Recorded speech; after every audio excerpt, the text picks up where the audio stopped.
Hello, everyone, and welcome to The Burrow, a Harry Potter podcast by a 24-year-old with 3 cats.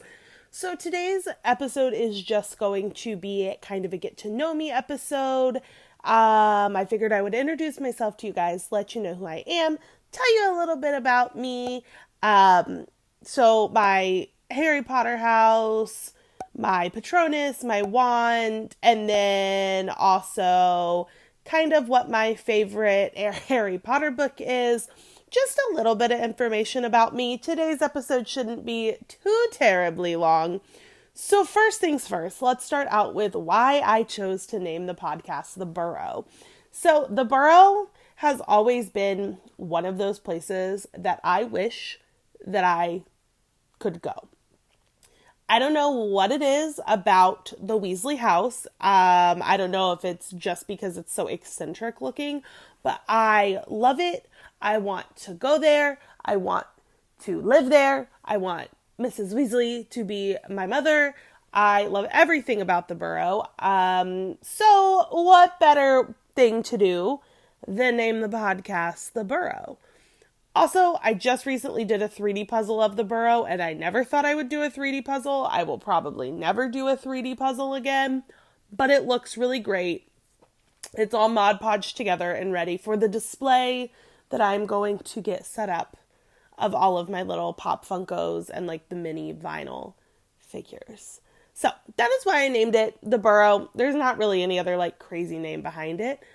So I guess really what you're interested in, less about the name, is more probably who in the heck I am and what my name is. So my name is Kaylin. I am a 24-year-old lady who works at a retail store as a store manager. I have 3 cats. They are all crazy. One of them is in here with me right now while I am recording this podcast. She is enjoying the fact that my boyfriend is out of the house for 4 days, and she has taken up his side of the bed and has decided that it is her spot. The other 2 are off doing who knows what. One of them is a kitten. The other one is my middle child, and she sometimes wants to play with the kitten. Most of the time, though, she just wants to hide. So I have randomly heard them, but they're somewhere out there. So that's a little bit about me. I also do have my bachelor's in textiles, apparel, and merchandising, so all things fashion. I'm currently working on getting my master's in human resource management, so that is very exciting. Also, random fact about me, I have my cosmetology license, and I got that while I was still in high school. So, yeah, that's a little bit about me as unrelated to Harry Potter.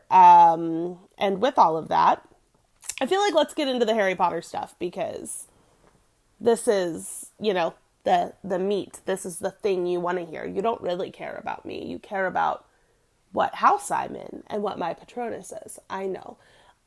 So I retook the Harry Potter sorting quiz this morning before I started recording this podcast because I was curious if I would still get the same answer. Shockingly, or I guess unshockingly, I did. I received the same house that I have every time I've taken the quiz except for one time. And I am a Hufflepuff. Now, I want any of you that are watching, or I guess listening to this because really it's like a static image, but any of you that are on YouTube, I would like you to tell me in the comments what your Hogwarts house is, because this is an ongoing discussion between me and the girls that I work with that do like Harry Potter, and I am a Hufflepuff. I think one of my associates is a Hufflepuff, and one is a Slytherin, but there's this whole debate over whether or not Hufflepuff is like actually a reasonable thing to want to be in. And let me tell you, I enjoy the fact that I am a Hufflepuff. So I wrote down some fun information about Hufflepuffs that I found so that I can tell you guys why I personally enjoy being a Hufflepuff. And then I'll tell you the other house that I was randomly sorted into, and let me tell you, it's not me at all, that's for sure. So first things first, if you're listening to this, you probably know, but Hufflepuff's traits are being hardworking, loyal, honest, and impartial, and I pride myself on all of those things. I'm a very hardworking person, very loyal, I am very honest, sometimes to the point that people don't want to hear the things I have to say, and I'm very impartial. I really don't care who it is or why it happened. If it was a problem, like, we need to fix it. And that's more in like work than in regular life. Next thing, they're not as competitive as other houses, and they're modest about their accomplishments, which is very, like, it's very much me to the core. When I was interviewing to be a store manager for the store that I work for, the company that I work for, they kept telling me, you've got to tell our regional manager about all of these things that you've set up and all of these great things you do. And I'm like, but I don't like to brag on myself. I don't want to.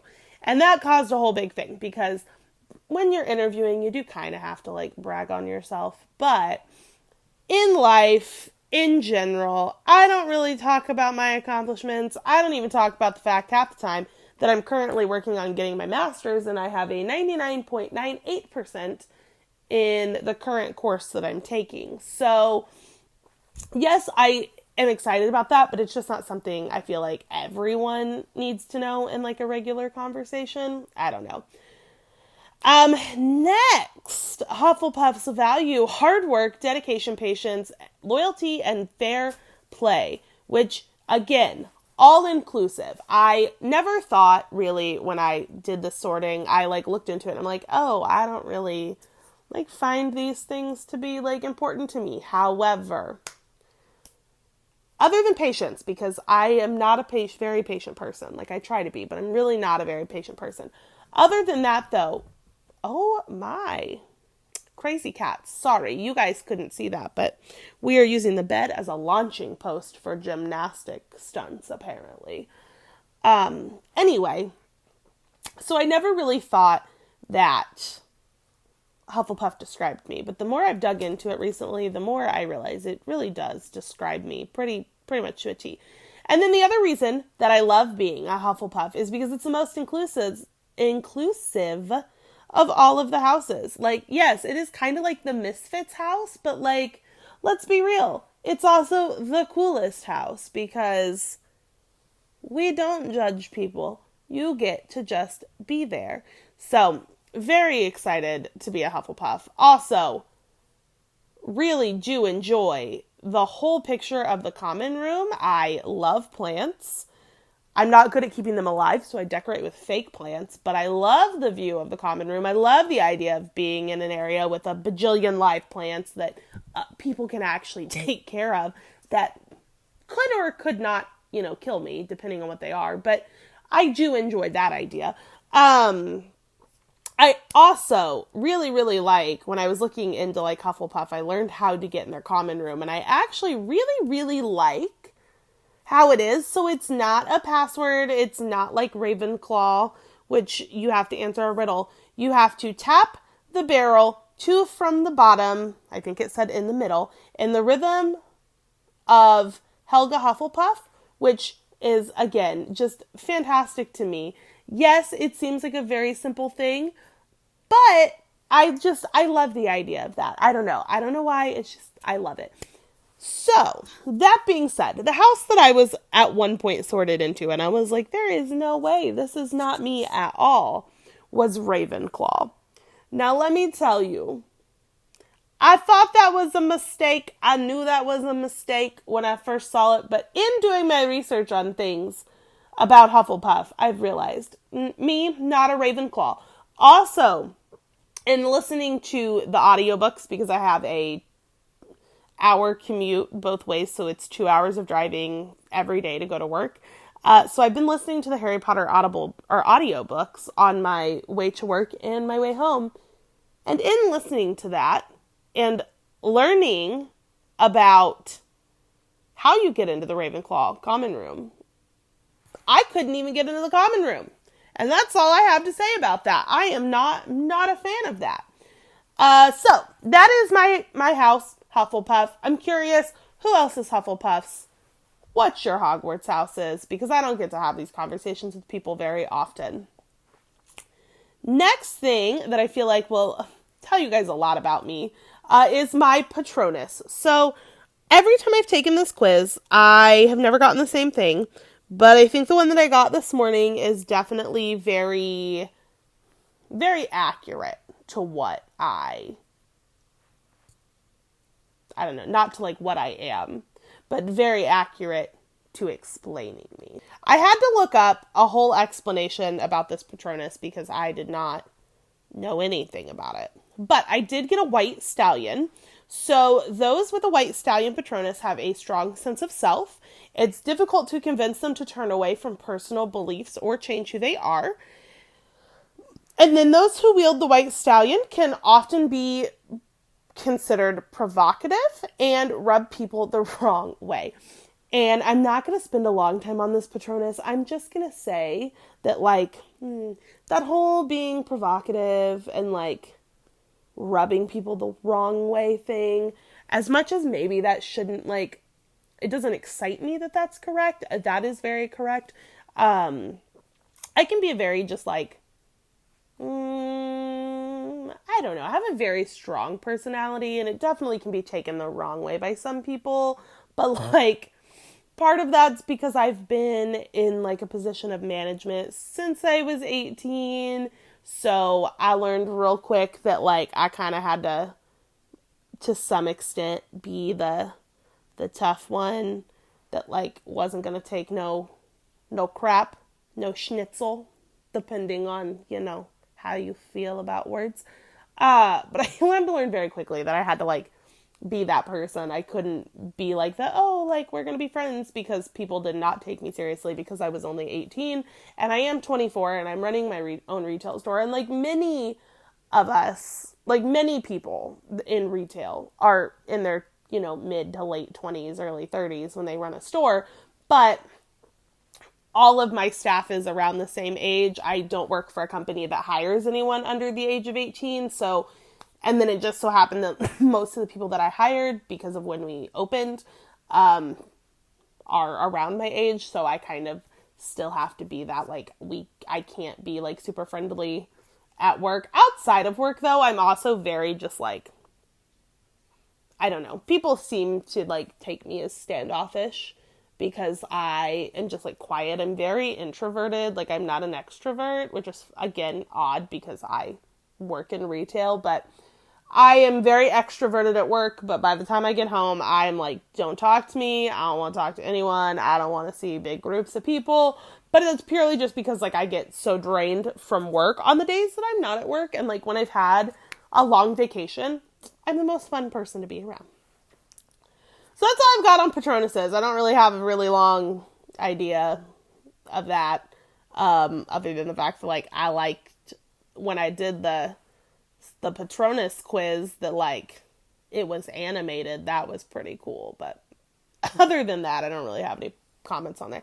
And then finally, last but not least, we're going to talk about my wand. And this changes a little bit from time to time that I've taken it. When I took it this morning, I got sycamore wood with unicorn hair core, and it was 11.5 inches with unbending flexibility. Now, the other time I took it, it was sycamore wood with a dragon heartstring core, and it was 11.75 inches with unbending flexibility. So, I'm going to tell you about the one that I got today.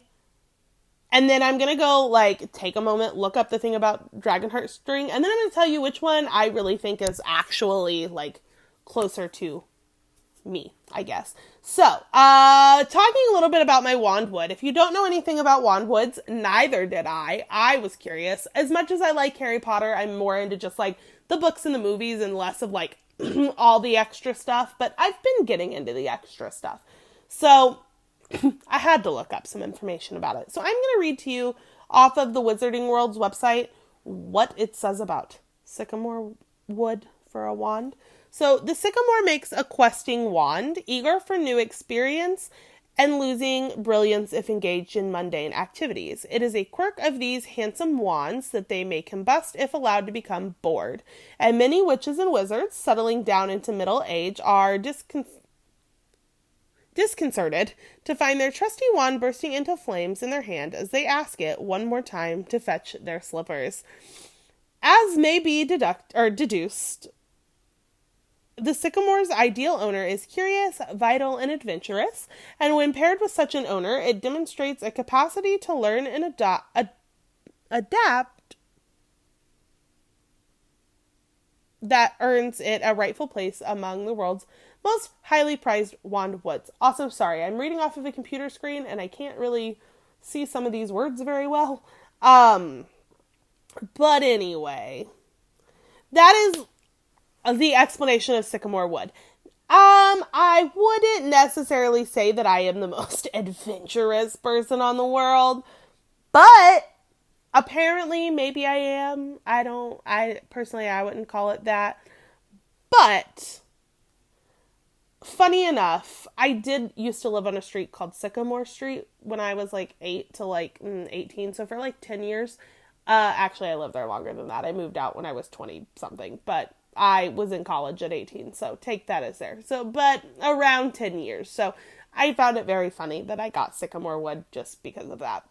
Okay, so now we're going to talk about unicorn hair. So unicorn hair generally produces the most consistent magic and is least subject to fluctuations and blockages. Wands with unicorn core are generally the most difficult to turn to the dark arts. They are the most faithful of all wands and usually remain strongly attached to their first owner, irrespective of whether he or she was an accomplished witch or wizard. Minor disadvantages of unicorn hair are that they do not make the most powerful wands, although the wandwood may compensate, and that they are prone to melancholy if seriously mishandled, meaning that the hair may die and need replacing. So, I don't really have much opinions on that, but I am going to look up Dragonheart string really quickly so that I can have a better idea of both of those. And then I'm going to read that to you, and then I'm going to tell you which one I think is most correct in my wand type, I guess. Okay, so as a rule, Dragonheart string produce wands with the most power and which are capable of the most flamboyant spells. Dragon wands tend to learn more quickly than other types. While they can change allegiance if won from their original master, they always bond strongly with the current owner.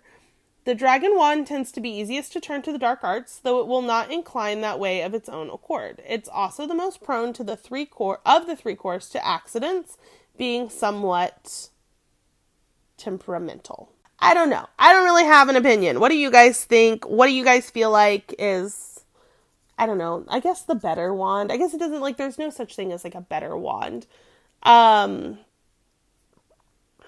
And I don't know what the unbending flexibility part of this is. I'm gonna say that, to be completely honest, the sycamore wood with the unicorn hair core is probably more mine than the other one. But I don't really know. So, that is a little bit of my get to know me about, like, my Patronus, my wand, my Hogwarts house, all of that fun stuff. So now I want to talk to you guys about what my favorite Harry Potter book is. So I will say that I feel like my favorite Harry Potter book is actually the last one, because I don't know. Maybe it's because I'm listening to it right now that I feel like Harry Potter and the Deathly Hallows is my favorite one. But excuse me. But I don't know. There's something about it. I think it's like the fact that I'm really into this Harry and Ginny thing, and like I don't get enough of that in my life. Like, there's not enough of that in the books, but maybe it's because of that. Maybe it's because there's a lot of action to it. I don't know. I really like Harry Potter and the Deathly Hallows. It's probably my favorite one. If I had to pick a different one, I would say probably the Goblet of Fire. But I don't really have a good reasoning behind why I like that. Other than, there also being more action to that one. My least favorite book was probably Order of the Phoenix. I don't know. I feel like this is a pretty common thing, but I just feel like, no. It wasn't Order of the Phoenix. That's a lie. It was Prisoner of Azkaban. But I feel like that's a pretty common thing. It was just boring. I struggled to listen to it even driving 2 hours a day. And I would literally make phone calls so I could avoid listening to the book. Favorite film, honestly, is probably the first one, but it's just because of how, like, excited all of the kids are to go to Hogwarts. I don't really have a good reasoning other than that. And then my least favorite movie, and it's been a little bit since I've seen it. I'm actually off for 2 days, so I'm gonna, when I get done recording this podcast, I'm actually gonna pop these movies in so I can watch them. But my least favorite is probably Order of the Phoenix, but I feel like that was because that movie wasn't great. Like, it was pretty boring. I don't know. That's my personal opinion on those. So, let me know in the comments what your guys' favorite book is, favorite movie, least favorite book, least favorite movie, all things Harry Potter. And I think that is going to be the end for today's podcast. Like I said, today's is more of a short version, just because I wanted to let you guys get to know me just a little bit. And then moving forward, each of the podcasts will just be about whatever the heck I feel like talking about Harry Potter.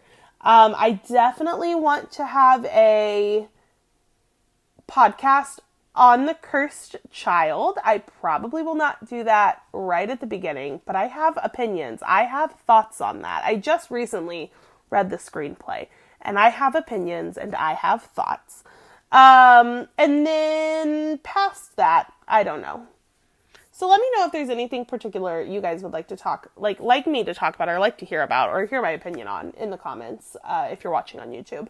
I am very excited to do this, if only just because I get to get my thoughts out on Harry Potter, and my boyfriend and my mom can stop having to listen to me, and I know they're over listening to me talk about Harry Potter, because as much as they understand that I like it, that's not their favorite subject to talk about. So anyway, I hope you guys enjoyed getting to know me a little bit, and I will talk to you guys all in the next podcast. I don't know when that'll be. I'm going to try to do them once a week, but we'll see. It just kind of depends with everything that, goes on in my life. I got a lot of things going on. So thank you guys all so much for listening, and I will see you guys all, or I will talk to you guys all soon on the next episode of The Burrow.